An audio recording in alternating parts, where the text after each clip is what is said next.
La situación del país cuando yo comencé, por allá por el año 2002, 2003 probablemente, era muy interesante. Yo acababa de llegar a Caracas procedente de Maracaibo y ya en Caracas había una movida muy interesante. Ya se había dado en el 2001 la primera marcha. Eh, y bueno, para mí todo eso era como muy nuevo. Yo comencé a buscar información en internet y conseguí una página web de una organización que se llamaba Amazonas de Venezuela. Y era una organización dedicada a la promoción cultural, encuentros poéticos y básicamente toda la movida cultural relacionada con mujeres lesbianas, eh, mujeres bisexuales también había en el grupo, recuerdo.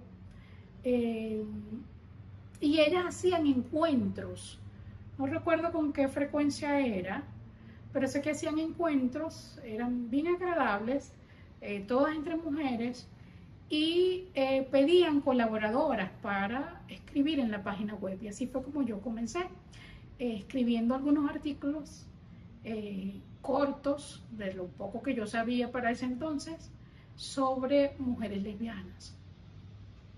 En Venezuela había además un interés por comenzar a exigir derechos. Recuerdo que en 2003 había una iniciativa de un joven que se llamaba Heisler Bahamonde, un personaje muy interesante, que estaba promoviendo una ley de diversidad sexual, en el que se incluía, obviamente, el reconocimiento de las parejas del mismo sexo, una prohibición de discriminación por razón de orientación sexual, y creo que también había algo relacionado con personas trans. No estaba, para ese momento no hablábamos de personas trans. Creo que ese término nació como en 2004, 2005, o se comenzó a utilizar para esa fecha. Eh, Estaba, por supuesto, Chávez comenzando esta revolución social con sus movimientos feministas, eh, aunque no terminaba de convencer nunca, y como en efecto ya hoy en día lo sabemos, nunca hubo ningún reconocimiento de derechos a personas LGBTI, eh, al menos desde el punto de vista político, verbal, él se mostraba como un feminista. Entonces eso entusiasmó a muchísima gente, ¿no? Y creo que eso motivó el surgimiento de más organizaciones ya posteriormente en 2004, cuando nace Fundación Reflejo, Divas de Venezuela, nace la otra organización que era de personas trans también. De manera que a mí me pareció muy interesante y mi participación en ese momento fue como colaboradora en la página web de la organización Amazonas Mujeres de Venezuela. A ver, creo que había mucha necesidad de conocer. Yo llegué procedente de Maracaibo, como dije, y yo no tenía conocimiento y mucho menos experiencia con ninguna otra mujer. O sea, había como mucha curiosidad de saber y conocer otras mujeres lesbianas. Eh, Creo que esa fue mi motivación inicial. Aprender, conocer personas, o hacer amistades. Eh, y Hani me invitó, recuerdo, a una entrevista que la habían convocado para hablar sobre homosexualidad en la televisión, en el canal Televen. Para ese momento era un programa piloto que estaban haciendo y convocaron a varias organizaciones. Ahí estaba José Ramón Merente, que fue cuando lo conocí, eh, estaba Hani, y había otros activistas de otras organizaciones que ahorita lamentablemente no recuerdo, pero sé que éramos un grupo como de 5 o 6 personas. Eh, Básicamente yo diría que había como una necesidad de aprender, de aprender sobre el tema, de conocer otras personas sin saber que me estaba adentrando al mundo del activismo. Así que fue una cosa mucho más intuitiva, como colaborativa. Ahora, yo siento que yo entro realmente al activismo un poco más adelante, en 2012, cuando yo me convertí en la profesora asesora del grupo de diversidad sexual de la Universidad Simón Bolívar. En ese grupo, ellos tenían un profesor asesor. El profesor asesor de ese grupo era Jesús Ravelo, a quien yo lo conocía porque éramos colegas en la misma universidad. Jesús Ravelo se jubila y se va del país y el grupo queda sin un profesor asesor. Y yo me ofrecí para acompañarlos. Y así fue como comencé, retomando la actividad en 2012 frente a una organización. Hacíamos actividades y eso me obligaba a mí a estar en contacto con otras organizaciones fuera de la universidad, y entonces entré en contacto con José Ramón Merentes de Unión Afirmativa, con Venezuela Igualitaria, que estaba comenzando en ese momento, y con otras organizaciones que, bueno, ahora no recuerdo. Y posteriormente, ya, yo me involucro con, se estaba discutiendo la ley de protección a las personas que viven con VIH y sus familiares. Ya yo había pasado a formar parte de Unión Afirmativa como voluntaria en 2013. Después que soy voluntaria, en 2014 José Ramón se va del país y yo asumo la coordinación de Unión Afirmativa.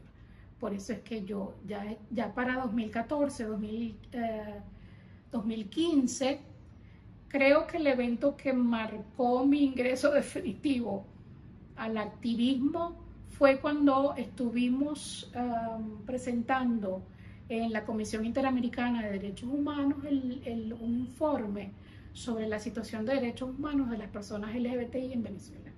Y ese informe lo hicimos, fue una colaboración entre Acción Ciudadana contra el SIDA y Unión Afirmativa. Y ya además tuvimos el apoyo de otras organizaciones, estaba Venezuela Diversa en ese momento. Así que ese fue más o menos ahí sí había una intención de entrar al activismo mucho más conscientemente, porque siendo profesora, siendo la profesora coordinadora o asesora del grupo de diversidad sexual, en la universidad comenzaron a ponerme obstáculos para mi ascenso. Y eso evidentemente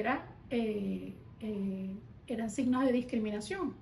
Y me vi yo siendo víctima de discriminación. Y me tocó defenderme. Y para defenderme, pues me tocó aprender muchísimo también. Y paralelamente yo hice mi trabajo de tesis de posgrado en la Universidad Simón Bolívar sobre la discriminación presente en los programas humorísticos en la televisión. Para ese momento había un programa que se llamaba ¿A qué te ríes? Y había un segmento que se llamaba Los Fabulosos, que eran unos hermanos que hacían bromas. Yo le hice un análisis a ese programa, un análisis pragmático y un análisis de discurso, y dio como resultado, como lo esperábamos, que en efecto ese programa estimulaba y promovía y de alguna manera perpetuaba la discriminación basada en la orientación sexual,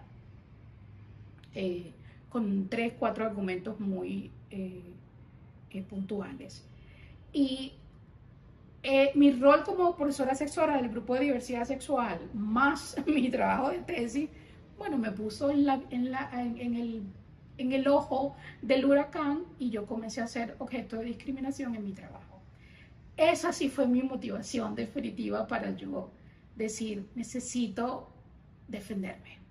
Y fue cuando yo pues comencé a hacer actividad y a formar parte de Unión Afirmativa, primero como colaboradora, como voluntaria y después en el 2014 que asumí la coordinación general. Ya en 2015 estábamos entonces en la Comisión Interamericana de Derechos Humanos presentando ese informe y era un informe, era la primera vez, fue importante porque era la primera vez que estábamos en la comisión con una sesión de 1 hora para hablar sobre la situación de personas LGBTI en el país y para hacer reclamos, no solamente los reclamos más comunes que se han hecho, que son, bueno, por el matrimonio, la identidad de las personas trans, no, estábamos presentando datos fuertes, con ejemplos, con evidencias, con relatos sobre los crímenes de odio en el país. Pero además toda la discriminación que se había promovido desde el Estado, liderada por quien era en ese entonces el canciller de la República, que era Maduro, Nicolás Maduro. Eso es lo que recuerdo de cómo yo entré y mis motivaciones, así que fue como un camino lleno de cosas, como de muchos eventos que me llevaron a finalmente decir, sí, yo necesito dedicarme a esto y esto es lo que voy a hacer y eventualmente renunciar a la Universidad Simón Bolívar. A ver, yo he hecho un análisis, sí, del feminismo. Yo sí estoy de acuerdo en lo que algunas feministas dicen, que hay distintos feminismos. Sí hice una crítica hace poco en un programa donde me invitaron. El feminismo en sus comienzos tiene una perspectiva de izquierda, de la ideología de izquierda, y se habla mucho del socialismo. Cosa que no ha sido nunca mi formación. Yo comencé formándome en derechos humanos. Entonces, para mí, la defensa de las mujeres y todos los derechos de las personas LGBTI no está guiada desde una ideología, no desde la ideología de izquierda, sino desde los principios de derechos humanos, principios de igualdad y no discriminación. Quizás esa es la perspectiva que yo tengo desde dónde hago yo mi defensa de derechos humanos. Es más desde los estándares internacionales, de lo que dice Naciones Unidas, y no necesariamente es una visión de izquierda feminista como ha sido históricamente. Bueno. Yo sí creo que hay bastantes logros. Para Unión Afirmativa, un logro importantísimo fue la sentencia 190. La sentencia 190 para el año 2008 fue la primera sentencia que emitía el Tribunal Supremo de Justicia. Para ese momento era la Corte Suprema de Justicia, sobre la prohibición de discriminación basada en la orientación sexual. Fueron 3 cosas importantes. No se puede en Venezuela discriminar a alguien debido a su orientación sexual. Eso lo dice la sentencia. Segundo, decía, la Constitución de la República Bolivariana de Venezuela ni condena ni prohíbe las relaciones entre parejas del mismo sexo. Y tercero, le ordenaba a la Asamblea Nacional legislar para proteger a las parejas del mismo sexo. Eso para ese entonces fue una sentencia importantísima. No fue suficiente, como ya hoy sabemos, pero para ese momento fue muy importante. Yo considero que ese es un logro no solamente de Unión Afirmativa, sino de todas las organizaciones que apoyaron esa solicitud de interpretación que hizo Unión Afirmativa. Luego, sin duda alguna, el haber logrado llevar la situación de derechos humanos al plano internacional, comenzando por esa audiencia que tuvimos en la CIDH. Esa audiencia fue importantísima porque fue, repito, internacionalizar, es decir, salir de Venezuela e informarle al mundo lo que estaba pasando en Venezuela sobre las personas LGBTI. Luego yo creo que en Venezuela hemos tenido, bueno, el movimiento LGBT ha tenido momentos muy importantes que lamentablemente no han redundado en lo que deseamos, que es el reconocimiento de nuestros derechos, pero que yo sí creo que han hecho mover a la sociedad. Y creo que otro logro es precisamente cómo la percepción de la homosexualidad en el país ha cambiado. Probablemente también por la influencia de la globalización, la televisión por cable, la radio, etc. Pero yo sí creo que en Venezuela ha habido un cambio social, aunque no hemos logrado el cambio legal. Todas las marchas que hubo, la intención de la aprobación del matrimonio igualitario, la solicitud que se hizo. Esa solicitud estuvo obviamente llena de varios errores estratégicos, pero se hizo, se logró, por lo menos la entrega. No tuvimos el resultado, pero fue importante porque fueron actuaciones de las organizaciones en conjunto. También hubo una similar en 2008, 2009. Yo creo que esos son logros importantes del movimiento.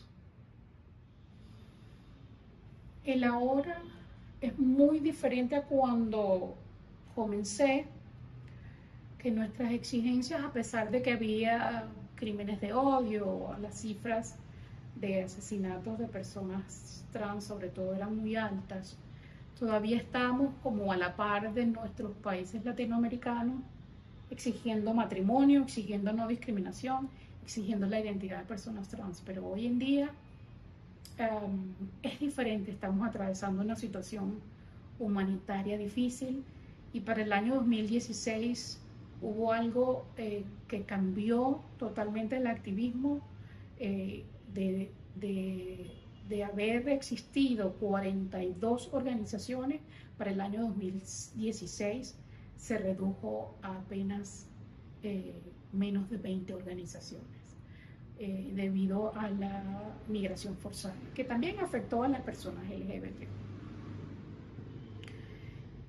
Y entonces nosotros, además de lo que ya habíamos comenzado a hacer, que era denunciar internacionalmente la situación, teníamos un trabajo adentro que era formación de periodistas.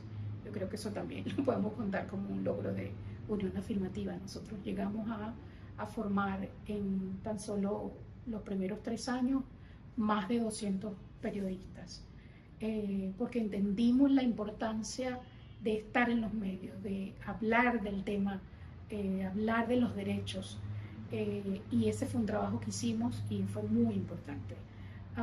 Posteriormente, hoy en día, desde 2017, que repito, comenzó más o menos la emergencia humanitaria, nosotros nos vimos obligados a comenzar a hablar de otras cosas mucho menos agradables, que era cómo las personas LGBTI, las personas que vivían con VIH estaban muriendo por no tener antirretrovirales. Cómo las personas trans en ese momento, 2017, nos tocó denunciar cómo las mujeres trans estaban siendo víctimas de trata. Al menos 27 mujeres fueron rescatadas de un lugar donde estaban siendo explotadas sexualmente en España y en Portugal, y eso fue apenas el inicio de ese flagelo tan horrible que es la trata de personas, la trata de mujeres trans en particular, que afecta a la comunidad. Y otra cosa que comenzamos a denunciar para ese momento fue cómo no había las hormonas para que las personas trans siguieran su proceso de transición, y entonces comenzaron a consumir hormonas animales, lo que ponía su vida en riesgo. Entonces eso fue el inicio de lo que hoy estamos haciendo, que estamos dedicados de alguna manera a incidir en el tema de la ayuda humanitaria. Y este año publicamos una guía una guía sobre protección a personas LGBTI en la acción humanitaria, que hemos estado utilizando para formar, para capacitar a otras organizaciones de derechos humanos y organizaciones de acción humanitaria para que incluyan en sus programas a las personas LGBT. Hemos estado ofreciendo servicios psicológicos y servicios de asistencia legal, acompañamiento a víctimas de discriminación. Seguimos con la formación a periodistas y además publicamos otra guía que se llama Guía de Recolección de Información sobre Personas LGBTI en Venezuela, que básicamente lo que busca es decirle a las instituciones del Estado que están obligadas a recabar información sobre personas LGBTI, porque de esa manera es que vamos a saber cuáles son las necesidades y poder elaborar políticas públicas. Eso básicamente es lo que estamos haciendo desde hace como 4 o 5 años y trabajando en red. Nosotros formamos parte de varias redes, una red que se llama Con Ellas, donde trabajamos todas las afectaciones de personas LGBTI y mujeres en la acción humanitaria. Estamos en una red que se llama Grupo de Trabajo sobre Esclavitud Moderna, que es donde abordamos el tema de trata. Y somos parte de Un Venezuela, que es una plataforma a nivel nacional que lleva a cabo diagnósticos comunitarios para conocer la situación de personas LGBT, la situación de la población venezolana en general y cuáles son sus necesidades para la acción humanitaria. Eso es más o menos lo que estamos haciendo. Probablemente se me pasa algo, pero eso es más o menos lo que estamos haciendo hoy en día.